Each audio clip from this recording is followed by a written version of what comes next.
শুভ সকাল বন্ধুরা। কালকে এসেছিলাম বাপের বাড়িতে, আর ছোট্ট জায়গার মধ্যে দেখো কত সুন্দর গাছ হয়েছে। দেখো বরবটিগুলো ঝুলছে, আর এদিকে পুঁই শাক গাছ উঠেছে, আর লেবু গাছ, পাতি লেবু কত হয়েছে। এদিকে ছোট ছোট অনেক ধরেছে, আর এদিকে হয়েছে কাঁচা লঙ্কা। আর এই কাঁচা লঙ্কাগুলো খুব ঝাল, কিন্তু আমি কাঁচা লঙ্কা খাই না। বাড়িতে আরও সবাই খায়, কিন্তু আমি ঝাল খেতে পারি না। আর এদিকে হয়েছে দেখো ঢ্যাঁড়স গাছে, দেখো কত ঢ্যাঁড়স ধরেছে।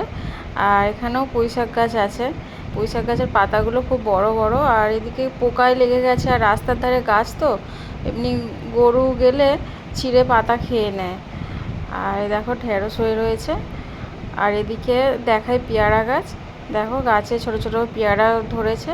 গাছটা বেশি বড় নয়, ছোটই গাছটা, ছোট গাছেই পেয়ারা এসেছে। আর এই যে আম, এটা হচ্ছে 12 মাসের আম গাছ। আর আম গাছে দেখো আম হয়ে আছে, পাতার ভিতরে লুকিয়ে আছে। দেখো দেখতে পেলে অনেক কটাই আম হয়েছে, 5-6টার মতন আম হয়েছে।